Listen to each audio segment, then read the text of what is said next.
All right. Good afternoon, everyone. I'd like to call this meeting of the Juvenile Detention Board for April to order.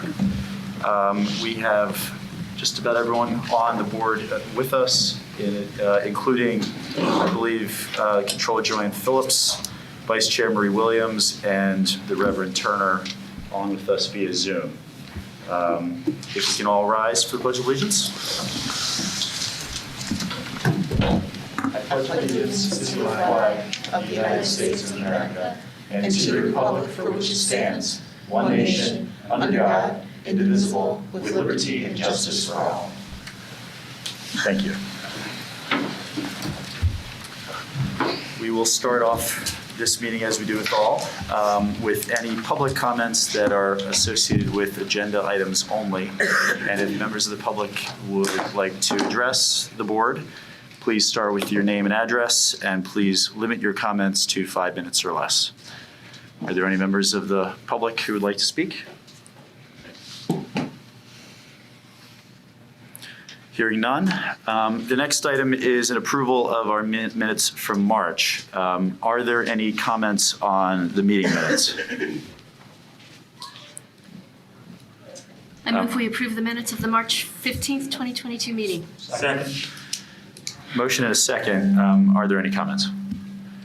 I actually do. I think that there was a request to amend the minutes to have reflected specifically yeas and nays. I think there were a few items last meeting that weren't unanimous, and that should be reflected in the minutes.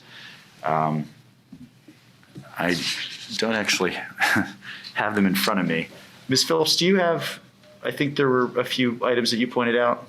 Yeah, it was the two motions that. I can't hear you. No. And it may be on our end, because you look fairly certain that you're not muted. So we'll let AV figure this out. And I'll be right back. Can you hear me now? Ms. Phillips, try again. Yeah, can you hear me now? No?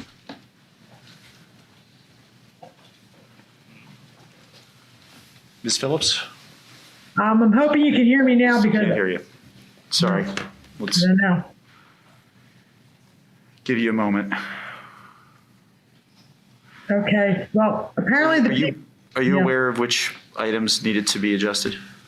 Right, yeah, so we're going to detail both the yays and nays for the 3 votes that we had our prior meeting. So it was personnel as well as the opportunity to partner with the app. So that would be amended and it will be sent out within the next 24 hours. Okay, so perhaps what we do is we could just approve the minutes at the next month's meeting for both this and last, if people are comfortable with that. We need to make a motion to table. Yeah, are Motion to we? table next month. I second that. So motion to table in a second. Any comments or questions on the motion to table? Hearing none, all in favor? Aye. Aye. And if we're not able to hear those on Zoom, then this is not going to really work. I don't understand. The speaker is correct for the Zoom. I don't understand why I can't hear Ms. Phillips. Can we have somebody else try? Yeah, can someone who's on Zoom speak? This is Mark. Can you hear me? We can. Yes. Ms. Williams, can we hear you? I don't know, can you? We can, yes. Okay. Controller Phillips, can you try again? I'll try again. Can you hear me? There we go. Okay. So there is a motion on the table for tabling of the minutes. I heard all ayes in this room. For those who are on Zoom, were there any further ayes? Aye. Aye. Thank you, Reverend. Are there any nays?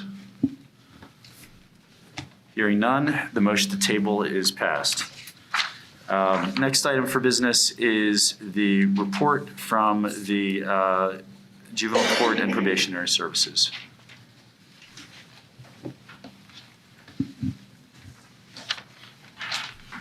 Good afternoon, everyone. My name is Kirsten Fitzsimmons. I am the Resource Supervisor for Delaware County Juvenile Probation. We currently have 2 females in Bucks County. one male in Chester County, one male in Abraxas Morgantown who's currently in a borrowed bed. We have one direct file in Abraxas Morgantown. An interest of justice hearing motion has been requested in his case, one female in Morgantown, and then we have another male in Montgomery County, and no interest of justice motion has been filed in his case. And we currently have 7 anticipated interest of justice hearings that have been assigned for the juveniles who are currently located in the Delaware County Prison. Does anybody have any questions? Any questions from the board? Could you explain what the interest of justice means? An interest of justice hearing is a motion that is filed by the district attorney's office when a juvenile is charged as an adult. They are currently, the new law states that they are to be held in a juvenile detention facility until an interest of justice hearing has been held in criminal court in front of a judge, and a judge makes the decision to either that it's in the best interest of the juvenile to move them to the jail or to continue holding them in a juvenile detention facility. So recently that law has now become retroactive. So any juvenile who was placed in the jail as a direct file before December 21st of 2021 was not privy to those hearings. So we currently have 7 who are sitting there on direct file charges that range between aggravated assault to criminal homicide, who are now being granted those interest of justice hearings. And if a judge then decides that they should no longer be in the jail, that they should move to a detention facility, then we would have to accommodate that. So what the overall impact of that is further pressure on the needs for juvenile detention beyond the updated federal laws with regard to direct files that occurred at the end of last year. Correct. that There inaccurate? is correct. There is a lot of pressure to house these juveniles in beds that do not currently exist. And the contracts that we currently have, some facilities will refuse to hold direct file juveniles. So yes, that does put a lot of pressure on us. And then we may have to remove some juveniles who are currently being held in detention to accommodate direct files. And the 7 are currently in George Hill, and they Correct. have upcoming over the next few weeks, you said, Correct. hearings? Okay. And it'll be up to a judge to make that decision. And there's a separate section of George Hill for those juveniles.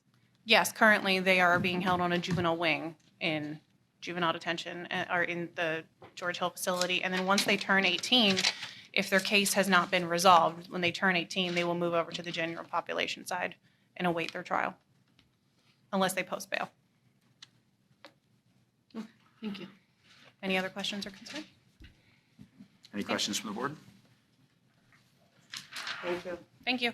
Thank you. And I failed to mention at the outset, we had an executive session yesterday of the board to cover matters that were deemed that if they were in the public would be a jeopardy to public safety, as well as matters with regard to contractual negotiations. The next item for today is a report from our Superintendent of Juvenile Justice Services, Mr. Rosari. David? Thank you, Board. First item on the agenda, I wanted to talk about the status of our secure detention spaces. And it remains the same. We are currently involved in ongoing discussions with neighboring counties, ultimately looking for some of the short-term assistance that we need here in the county. It is an ongoing process, and I'll continue to navigate that as we go, as we need. Moving forward, I really would want our board to vote on a design committee here that allows us to look at the current space in the county and reimagine it and come up with a design. It doesn't necessarily have to be the old center, but again, I think with the design with an architect, it may be transferable to other spaces. But I really want to start that process, and doesn't mean I'll continue to look for the short-term spaces, I'll continue to work with our solicitor around the process of reobtaining the license, but I think this has to happen as well. So I'm asking for your support, and if you have any questions, I'll be able to answer them now. So I do think that the idea is a good one. As we have spent much conversation over the last few months around our efforts to have a near-term solution as it relates to neighboring county beds, we have also been pursuing what it looks like to get relicensed locally. And as the former has become more and more challenging, given the shortages of beds throughout the state, I do think that Mr. Arizari's idea for having a subcommittee that allows for us to make as much progress as we can in fleshing out the plan locally is a good one. What I would say is they cannot and should not be working in a vacuum. Certainly, we want to make sure that everyone on the board is involved in advancing those conversations and that this subcommittee doesn't get over their skis and doesn't get ahead of the larger board. But I do think it's a good idea that we build a subcommittee that's focused on the local design and design not necessarily in sort of brick and mortar exclusively, but really design holistically of what such a facility would look like here, both in hard and soft ways. I agree. I'll open it up to the board for comments and questions. I think it's an excellent idea. I would also suggest that we place our new community justice, I don't know what his title is, Michael Resnick, on that committee. I understand the detention center at the where he's coming from was a good model, and he may have some insight. Do we have a timeline of when Mr. Resnick will be starting? He's starting the first week in May, Okay. so very soon. Okay. Would they be working in conjunction with the engineer that the county already has for the? Certainly. Yep. Yeah, and again, I don't think that we necessarily need to restrict our thoughts around solely Lima, but that is the most obvious answer, given the fact that it was most recently a facility. But I think we also have to understand that there are challenges associated with the licensing process, given the nature of how Lima was shut down previously. Understood. But aren't we going to face those same challenges anywhere? I mean, that wasn't specific to the location. Those challenges will follow us at any location, I think. I don't want to speculate beyond what I feel comfortable, but I understand your concern, and that may or may not be true. Mm-hmm. I just raised my hand to volunteer to be on that committee. I appreciate that. I have a comment. Yes, Controller Phillips. It seems that there would be a need for the requirements under the law for any facility. Like what do the beds look like? How big are the rooms? Do you need common areas, etc.? Most definitely. I had a comment as well. Was that Controller Phillips? I think was there more to your comments or questions? You might be breaking. I'm hearing such feedback that I ended my comment. Okay. So if there's an opening, I would just ask that the superintendent maybe, the feedback's pretty bad. It's hard to keep a train of thought. But in any event, if he could possibly outline what he sees as sort of the scope of this committee. So, what are you hoping the scope of work would be for a design committee so that board members could make an informed decision about whether or not they have contributions to that scope of work, and also just sort of underscoring what Joanne said, if we could also get a thumbnail sketch of the statutory requirements for any facility in the Commonwealth, that would be great. Yeah, my first thought, I guess, in response to both of the comments is I don't think that we should think that we need to have every and any professional expertise dwelling within the subcommittee. Certainly, the subcommittee can tap into outside resources to answer the necessary questions, whether it's infrastructural or it's from the licensing perspective or it's best practices around juvenile detention. These are all appropriate questions that can be asked from resources from the outside, but I think they're both good questions. Mr. Azar, do you want to offer up some thoughts on mission statement for this subcommittee? I think ultimately we're going to look at the aesthetics. We're going to look at what the county needs in order for this building to be new, effective. I think the model that was in place for the Central Processing Center, where we had relevant stakeholders here and everybody giving, all these departments giving relevant feedback in terms of what is needed in order for this to function properly. My goal today is just to vote on it. I think, we have to hash it out in terms of, what exactly it looks like.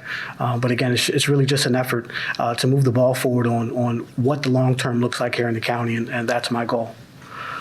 And I think, it's also fair that we can continuously improve the subcommittee. If there are folks who would like to add, to join afterwards, or, we think there's some particular expertise that we don't currently have on there, we can always add it after the fact. But I think we should ensure that it's less than a quorum so that they can meet without violation of Sunshine Act and bring forth updates for the broader board to discuss at each meeting.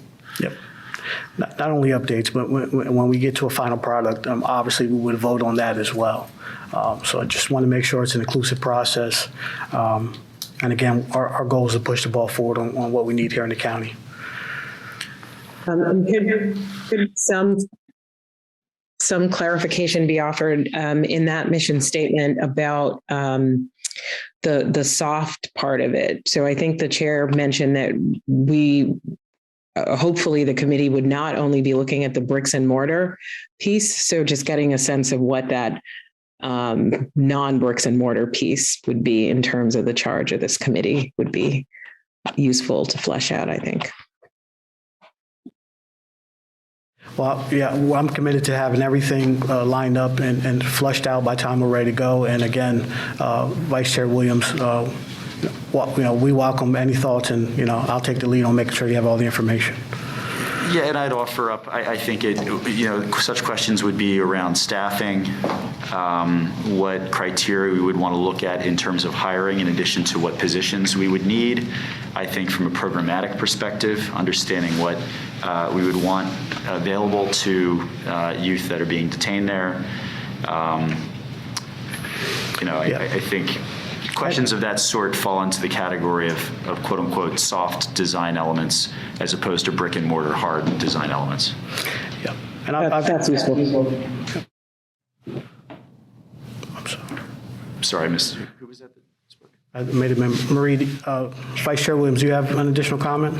I just said that's very useful. That was a useful clarification. Thank you. And Ms. Marie, I've been very clear from day forward that whatever design is, we're really looking at a multi-purpose institution. Not only a brick and mortar that for the young people who need that sort of intervention are able to receive detention services, but we can reimagine this thing, and we can have a multitude of services for young people and their families when they're not detained. There's other jurisdictions that have done it, and we'll reference them as well. I heard Judge Nichols volunteer as a member of the subcommittee. Are there other members of the board who would like to put their hand in the air? I'd like to. I would also. This is Shakima Townsend. I'd like to also.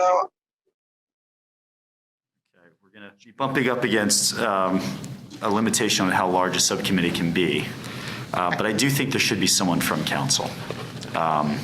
in light of just acting sort of as a liaison to the array of other departments that we're going to want to have available soon. If you are open to it, Dr. Taylor, I think it'd be great. If we have one too many, I'll cede my spot to whoever. I also am willing to cede my spot as well if we have one too many. So I'm okay with that as well. Well, by my count, we have Dr. Taylor, we have Reverend Turner, we have Judge Nichols, and we have Vice Chair Williams and Ms. Fulmer Townsend. So I think just if, I don't know how to ask one of the four to,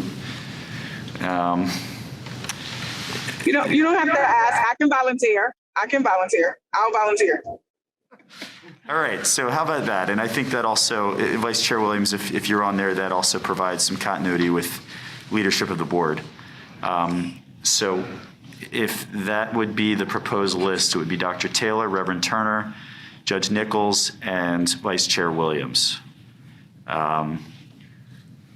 Would there be a motion to create the, what do we want to call it, gang? The Subcommittee for Local Detention Design Committee? I just want to, before we So moved. clarify when we're talking about local, are we all saying that by having a motion for this design committee, that by local, we're talking about specifically Delaware County?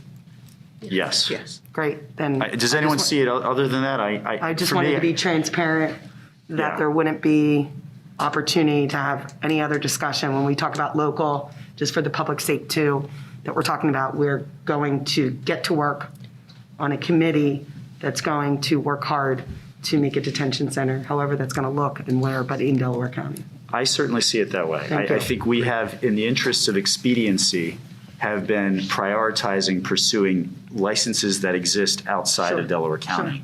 And that pursuit has been challenging, Sure. as we've all seen. So what we are doing here is an attempt to expedite what we have to acknowledge is not going to be a quick process. Sure. Because of the absence of licenses in the county and the scrutiny that licenses will have. But yes, when I think we say local, we Sure. mean in Delaware County. So I hear the commitment from the board, and I appreciate that we're just, we're being transparent and we're being very specific about what the next steps would be, even though it's going to take some time. Then I motion to accept the request to have I guess you would call it a design committee for a secure juvenile detention space locally, Delaware County. And would you like to add to that motion that it would comprise the 4 members that I mentioned? Sure, it would comprise as the 4 members that Chair just mentioned. Yeah, and to be clear, that's Dr. Thank you. Taylor, Reverend Turner, Judge Nichols, and Vice Chair Williams. Thank you. Second. I hear a Second. motion and a second. Any further discussion, questions, comments on the motion before us? Hearing none, all in favor? Aye. Aye. Any opposed? The ayes have it. Thank you, Board. The only 2 updates I have, the Board graciously gave me the opportunity to post some positions. I'm working with HR to identify those candidates and interview them as well. On April 11th, we had a design meeting with YAP as a program to use for young people as an alternative. Just a quick, and we had 2 board members attend, Judge Nichols as well as Shakima. They can give their comments as well, but we thought it was a great meeting. We're waiting for their CEO to send over a draft of the MOU. After signing that, 60 days, they'll be able to implement a program. We decided as a group that we'll be focused on youth from Chester and Upper Darby, and have a pretty focus on mental health component, which I thought was positive. I don't know if Judge or Shakima wanted to give any feedback. I think Reverend Turner was there as well, for the record. I think you summed it up pretty well. Yeah, I think the meeting, this is Shakima. The feedback is terrible. I think the meeting was really productive, and I just wanted to take a minute to acknowledge Chief DiMatteo and her staff. I thought that the collaboration was really well done, and I'm looking forward to seeing how the process moves.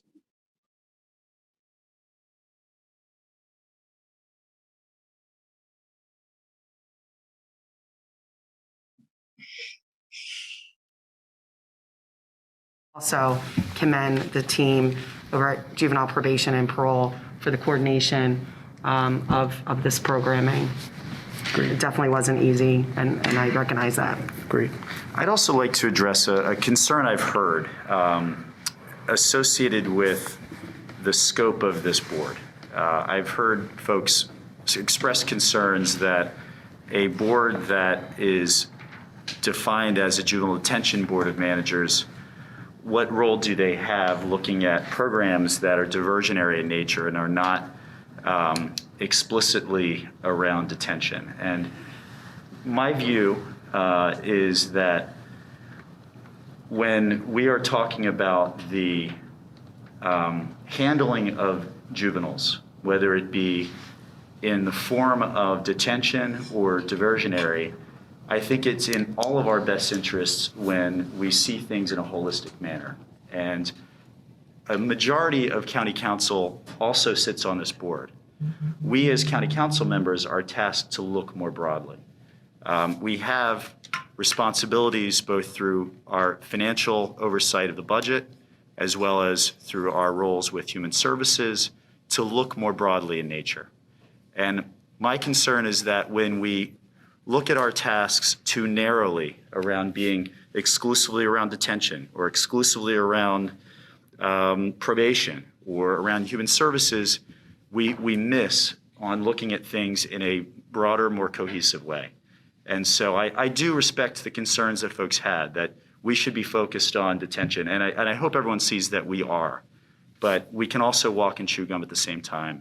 And when a majority of council is also on this board, and we're asking our superintendent of juvenile detention to look outside of that narrow scope so that we are seeing things in a broader sense, it's really coming from the perspective of members of county council seeing it that way.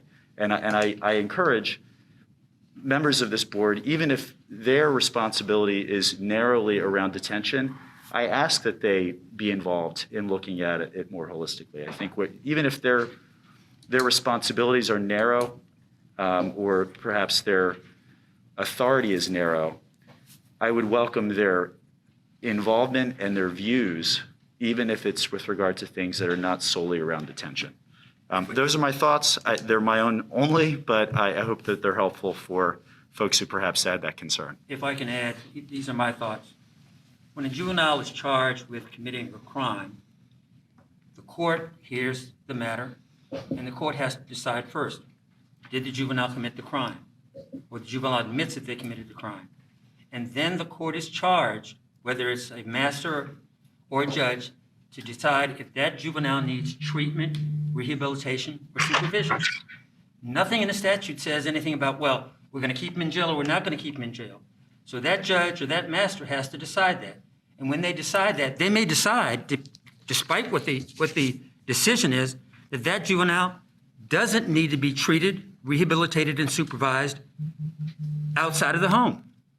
So when this board is involved, that means, putting aside any pretrial detention, that means that a court has made a decision that that child needs treatment, rehabilitation, and supervision in a facility that's secure. That's what it means. And so when people come up and say, I've got concerns about, well, the court has to follow the statute.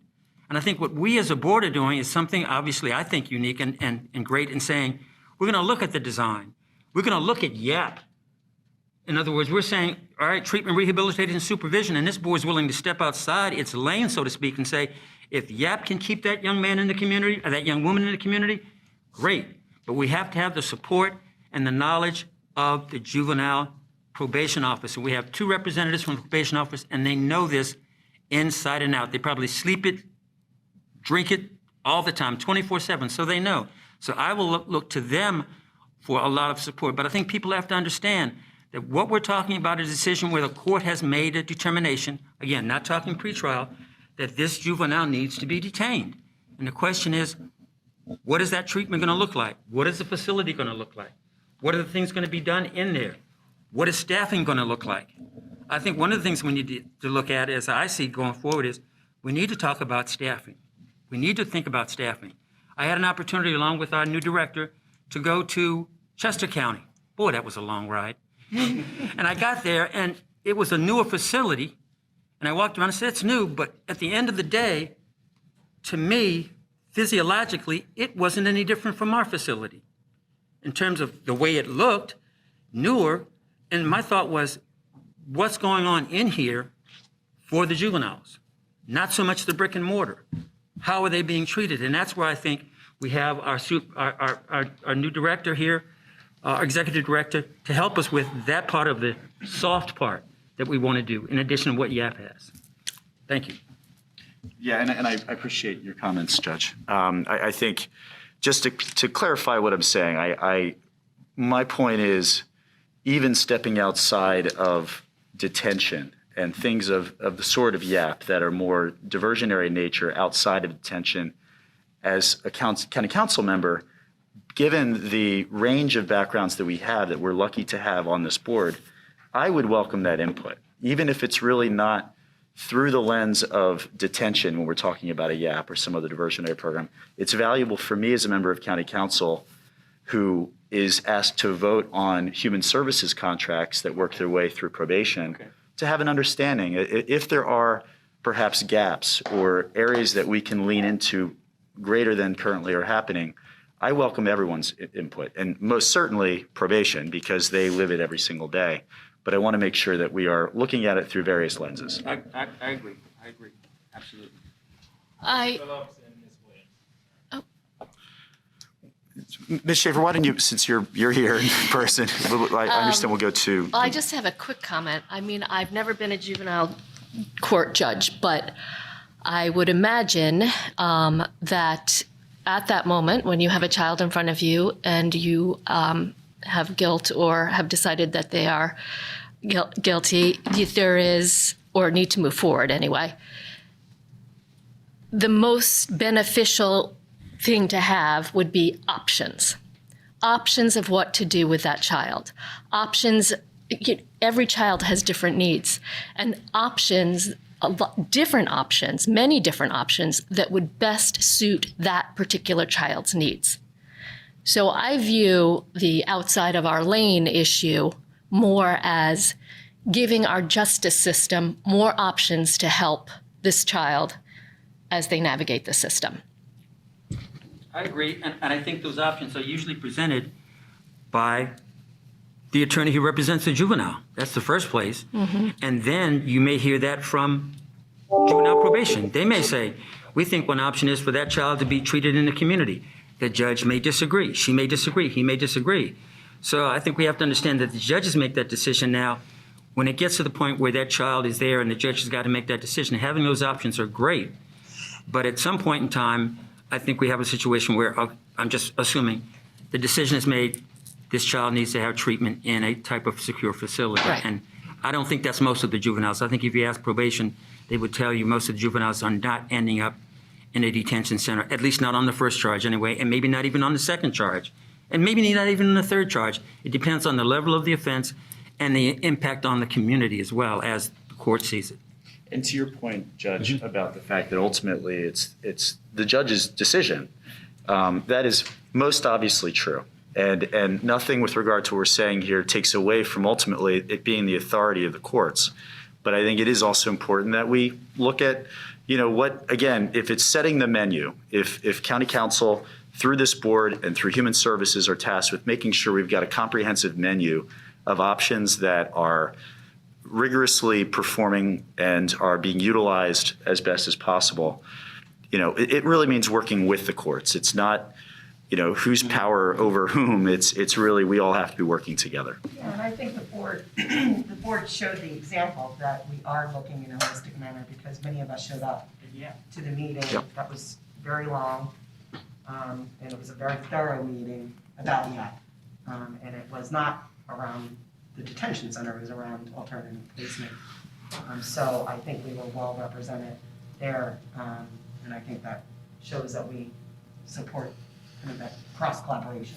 I want to get to our board members on Zoom that had some comments. Controller Phillips, did you have something you wanted to chime in on? Yeah, I just wanted to say that I agree with the comments that we need to provide the option, but I think the primary option that we need to focus on, which is providing a secure facility for the possibly few children that need that. And we need to give the courts that option. And I see that as our primary responsibility. And that I'd like to see that as the number one goal at this point in time, while we learn about the other options and that the court has them. But I also have to say that I don't see us at the Juvenile Justice Management Board. We do have a statutory authority, and it does revolve around detention. But making sure within that detention we've got the proper services and abilities to move these children forward. And I agree with Judge Nichols out to Chester County. It was a spiffier place, but it had the same kind of sort of energy that we probably had in ours in some respects. So, but I appreciate that we have 3 members of council and that's directed, but I think this board has to really take that in hand. So, and Chairman Madden and I have had this discussion as well offline. So it's, I appreciate everybody's views. And I just in response, I certainly appreciate that the primary responsibility needs to be about having adequate detention with regard to our youth. And, as far as I'm concerned, every meeting, we should ensure that the first topic we talk about is exactly that.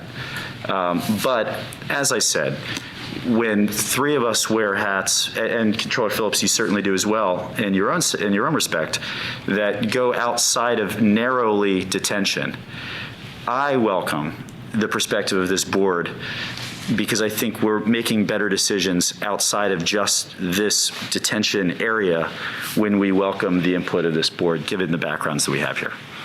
But I understand your concerns, Controller Phillips.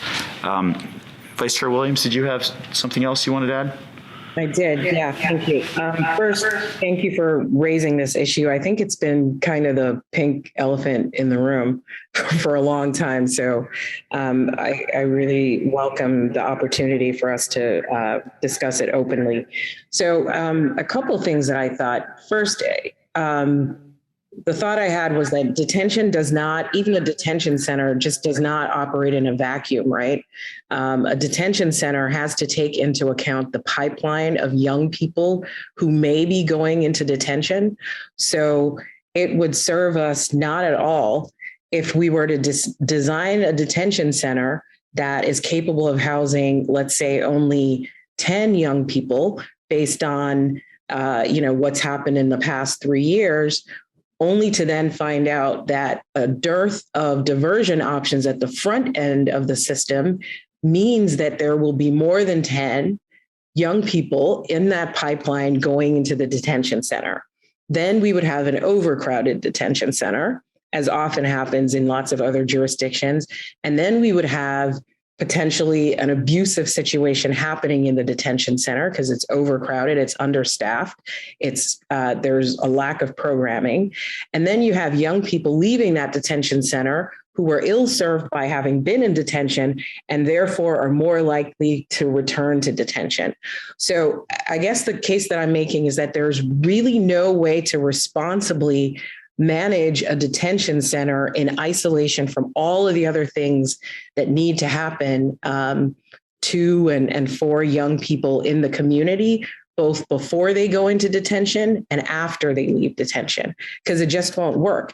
Otherwise, we're just housing them for no purpose.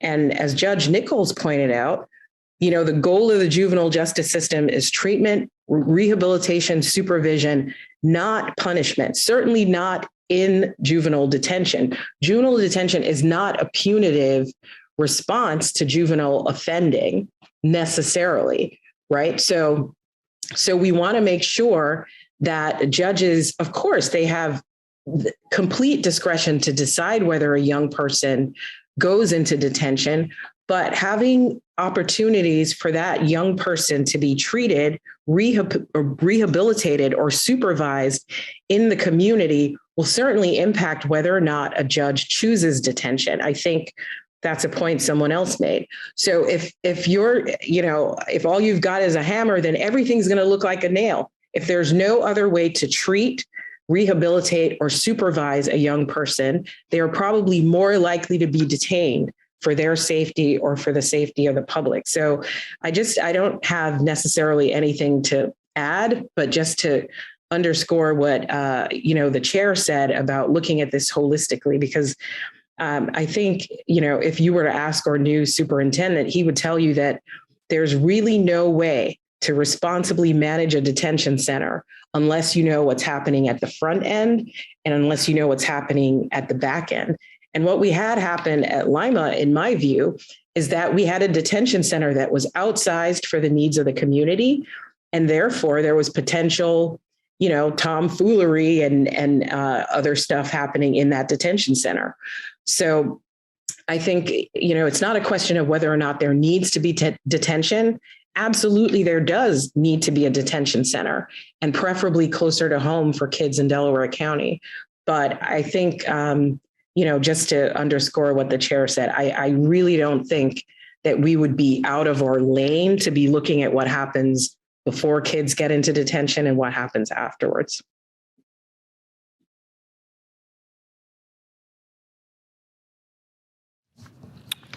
Topic.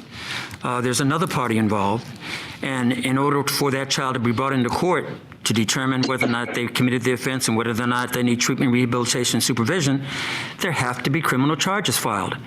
And that's controlled by the district attorney, not us. And so if we're concerned about where they're coming in, the pipeline, then perhaps we need to have a discussion, and I mentioned this before, not in its detailed way, have a discussion with the district attorney's office. And they may be involved in a situation with YAP or us as well, because these children are getting in because the charges have been filed. The district attorney's office probably has a better view of what's happening in terms of juvenile crime in the county than any of us do. So do we want to get the district attorney's office involved, and I think at least hear from them, and they may give us some information and say, look, the problem is X or the problem is Y, or it's a combination. I think it's worth at least thinking about letting them maybe not have a say at the board, but talk to the committee that we have, the design committee, about this generally, because that may help us make some decisions, because they're the ones who have the laboring oar in terms of the charges being filed. I certainly agree with that. Okay. I had my hand raised. The one thing that I wanted to add is I am not sure what is driving the concern, but I haven't experienced less attention to the secure detention facility. When we participated in the assessment meeting that was held, it was off of the time of this meeting. This last meeting was an additional meeting. So I just want to say that I don't think our participation when we're invited takes away from the focus of the mandates of this board. Now, no one said that explicitly, but that's what I was interpreting from some of the conversation. And I don't think that it's not an either or. We have been participating in both. Any other questions or comments on this topic? Mr. Is there anything else from your end for today? Thank you, Board. Thank you.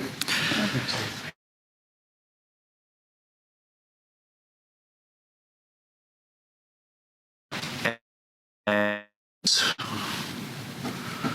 I think we can move then to our last round of public comments. So if there's anyone from the public who would like to address the board, please do so now. And it doesn't have to be solely with regard to any item on the agenda. It can be anything with regards to juvenile detention. Please go to the mic, give your name and your address, and we ask that you limit your comments to 5 minutes or less. Thank you. My name is Reverend Jay Harrison. The address is 919 Elsnore Place, Chester, PA. appreciate the opportunity to address this board. I do have questions that many somewhat have been answered. So, that's why I didn't speak at the beginning. One is, what is YAP?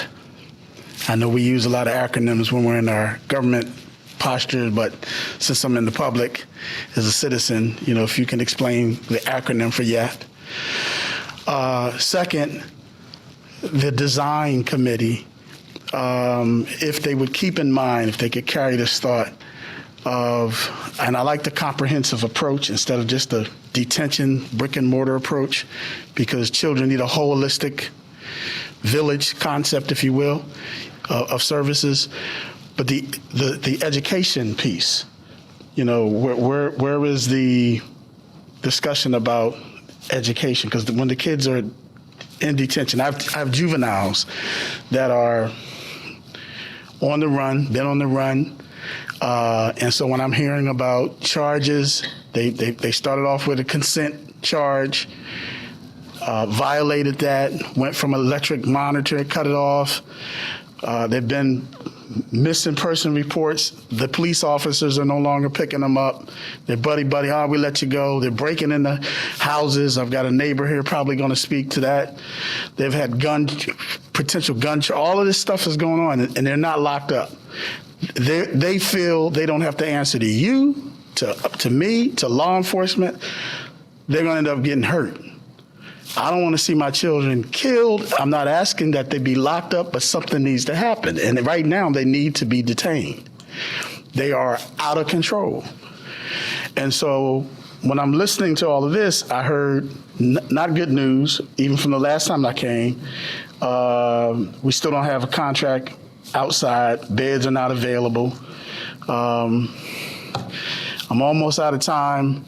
But I'm not out of energy and effort. I will be at every one of these meetings to see and listen that this ball is moving down the field the right way. I'm going to find out how to get better involved other than just sitting here, because something has to be done.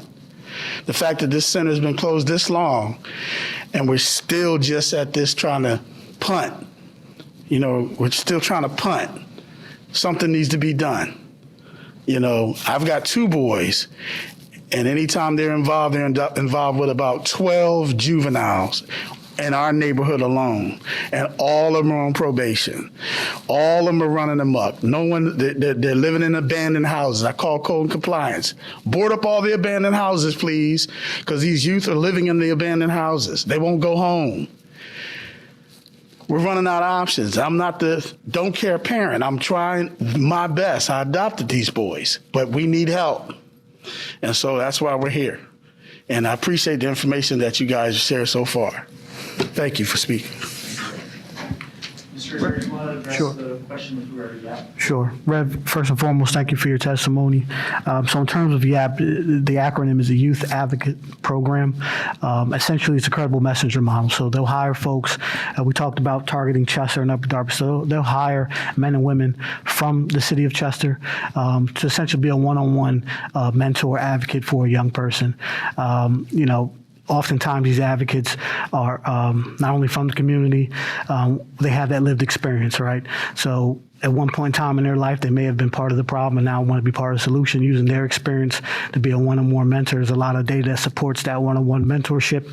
And we're really going to task YAP to come in and do a lot of the one-on-one hand-holding, right? Our goal is to make sure that if the courts and our juvenile partners decide that rehabilitation in the community is necessary, at that point, really walk them through what they need, whether it's getting to job interviews, whether it's getting them out of bed, getting them to school on time. It's going to be an individual approach. So all these young people will be assigned a one-on-one advocate to work them through their everyday needs.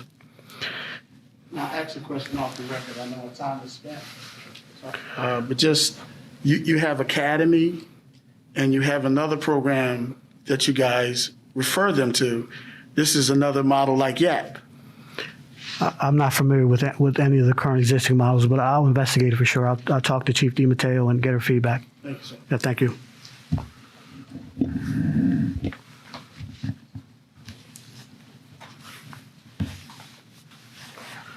Good afternoon. Sorry. Pat McCaffrey, 800 Mitchell Avenue, Morton, PA. I'm sorry for my attire. I came right from work, and I've been a teacher for 35 years and working with students in Delaware County, and I have noticed a drastic change over the last 2 or 3 years with exactly what you were just talking about, the number of kids that are on probation and have monitors and have this, and it's just been out of control lately, and it just seems like everything gets blamed on the pandemic, and it's really not that case. But I'm here for a personal reason.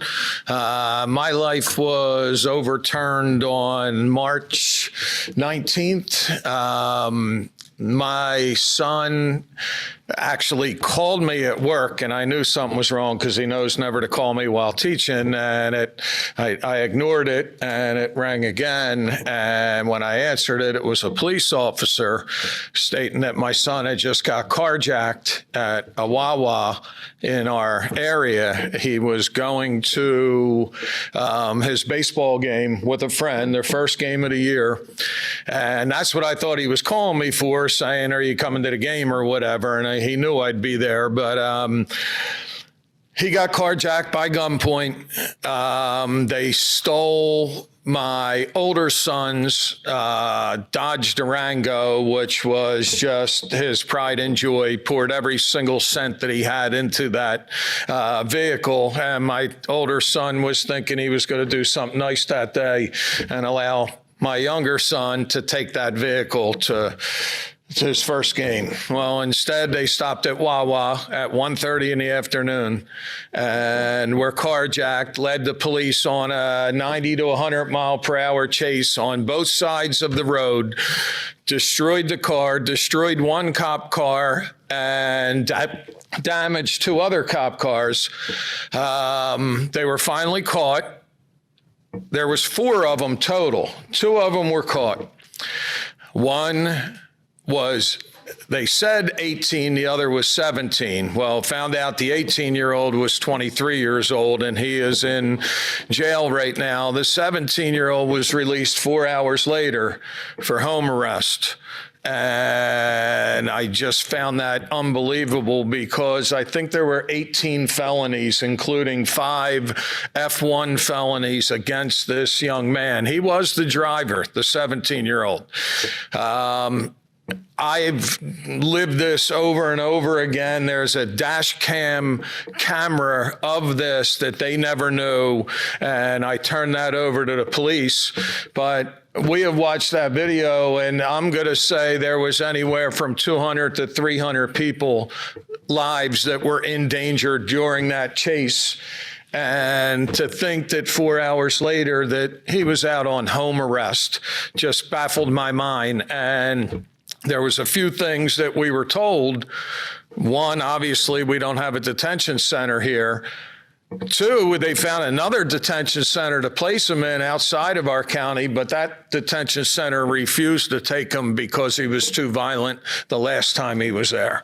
Why are people like this being put right back out on the street in this situation? Now, I said he was put on house arrest and was not allowed to leave his house. Well, guess what? He was on house arrest in another state, and that's where we feel that, and I've looked into this, they are coming from out of state, coming to Pennsylvania because they know they get released. And it's just happening more and more. And in fact, that day when I was at the police station, they said that was the 4th carjacking in our town. It's time to get out of my town is the way I looked. And I was born and raised here and lived my whole life here. And it's just amazing the things that have left inner city and now they're here. And it's unbelievable. Now, I don't know what's going to happen. There is going to be a court hearing for the 17-year-old, and we'll find out from there. But it just seems like the victims are the ones that get punished. We're out. I mean, the car that was valued at $50,000, insurance paid $32,000 for it, and he owed $24,000. So now he has $8,000 to buy a new car. when he poured all that money into it. And you know, when you finance a car, the first 2 to 3 years was all interest. So he really didn't gain anything in that matter. And yet the criminals are the ones that, I don't know, I just wish I told a few people that I would come up and share this, because I'm just, I don't know, maybe somebody can give me an answer that somehow this would make sense. But right now it doesn't for me or for anybody in my family. My son didn't go to school for a week because he was wearing his full baseball uniform. And with 2 of the kids that got away, he thought, well, they know that I play on this baseball team. They know where we practice. They know where. He was afraid to leave the house. So, and then education-wise, I've noticed a huge dip in the grades where he was always an AB student. Never been a part of this before, and just have this happen, it's amazing how it just rips apart your life. And Appreciate your coming in today, sir. Okay. And, you know, if I could just offer, like I said, I really do appreciate your sharing your personal story, because it is important for all of us to understand the urgency of the issue. I hope you understand this board did not create the problems that we're facing, that the juvenile detention facility that was in Delaware County was shut down for reasons of that are concerning in nature and are being investigated by the Attorney General's office. None of that we have anything to do with, but this is a statewide problem. It's not an overnight issue to get relicensed in a county. It can be quite a time-consuming process, especially when you had a juvenile detention facility that was shut down for reasons of accusations that were of great concern.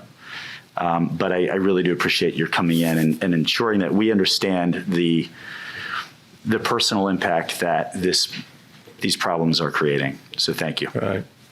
And that's as a junior in high school. Sir, I'm sorry. We just have to keep it to 5 minutes. Now it's just like it's a struggle to get everything, where that was never all through his life.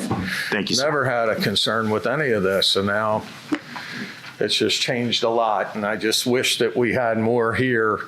I mean, even I know. Sir, just in the interest of other people, we have to keep it to 5 minutes. Thank you. No.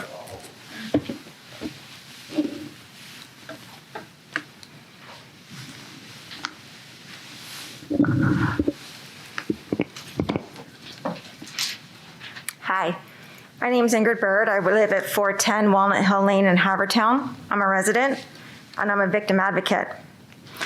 I've attended and I've viewed prior meetings, and I really appreciate this opportunity to address you tonight and highlight a topic that I think has received minimal focus. Although after hearing from Mr. McCaffrey, maybe this will become more of a recurring conversation. I'd like to share that next week is National Victims' Rights Week, and we in Delaware County will be recognizing the event with a press conference and a resolution on Thursday in front of the courthouse. Representatives from victim service agencies will be present to share information about who we help and how these agencies can support these victims as they navigate the family, criminal, and criminal courts. How we empower them so their voices can be heard, how we can assist them in feeling safe in their own communities and homes, and how we can partner with them in the healing process so they can move on from being victimized. To that end, I'm asking you, the board, to fully recognize that since our detention center has been closed, 11 juveniles who were eligible for detention were released, or not released, never detained but due to a lack of beds, and have subsequently committed new serious offenses. Alleged and confirmed cases of burglary, stolen vehicles, multiple stolen property offenses, 3 incidents of firearm possession, 2 aggravated assaults, an alleged drive-by shooting, and 1 awaiting murder charges. All of these offenses have victims, and all of these victims have families. I hope that you will join us next week to learn about the great work that the victim advocacy agencies are doing here in Delaware County to support those victims who don't feel supported, Agencies such as Family Support Line, CASA Youth Advocates, Children and Youth Services, COSA, the Delaware County Victim Assistance Center, the Domestic Abuse Project, Mothers Against Drunk Driving, parents of murdered children, and the Juvenile Court Victim Services Department. Thank you. Thank you, ma'am.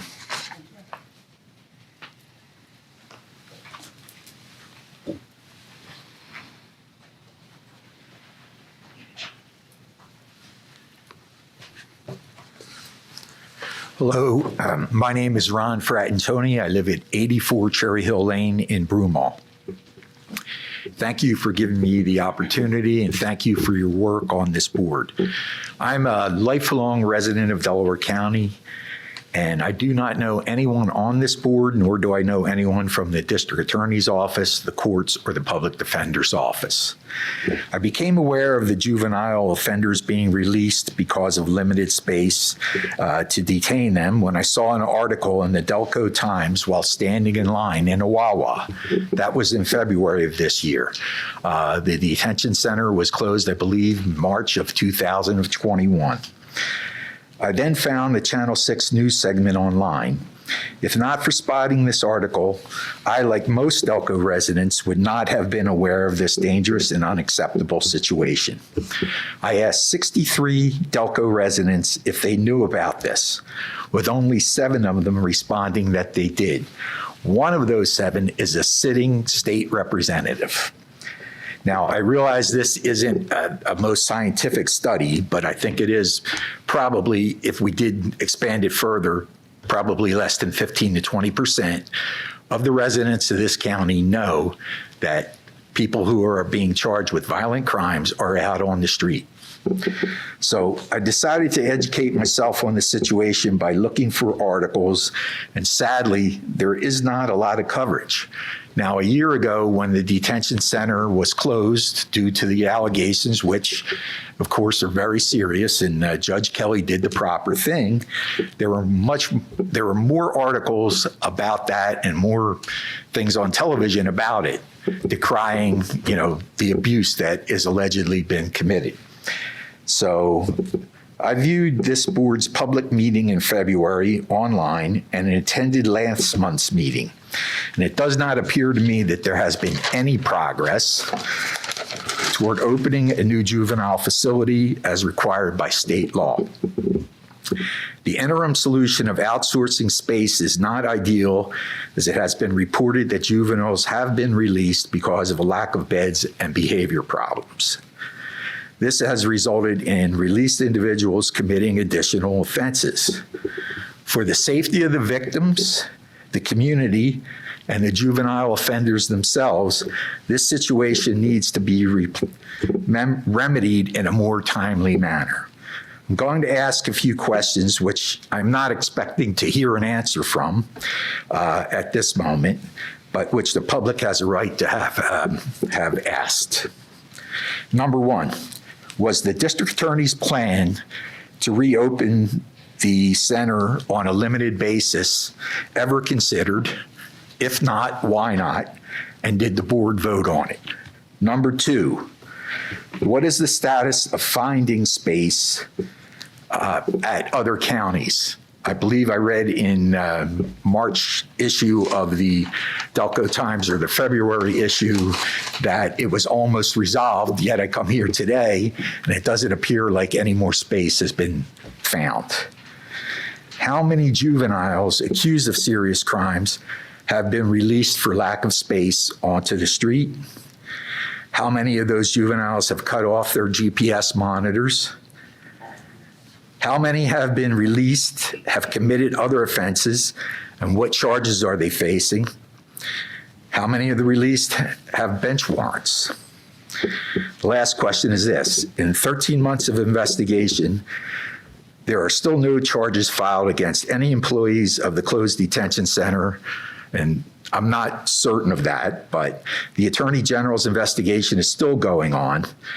And if no evidence of abuse is found, will the furloughed workers be rehired?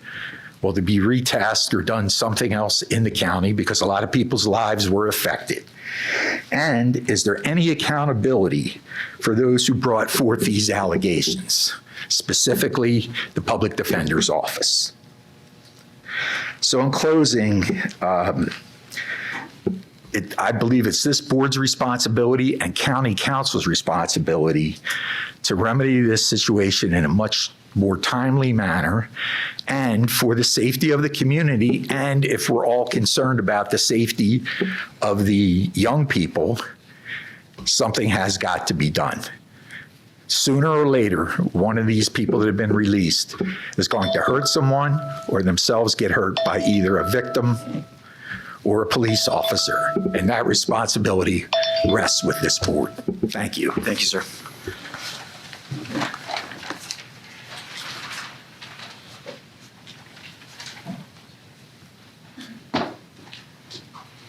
Any other comments from the public?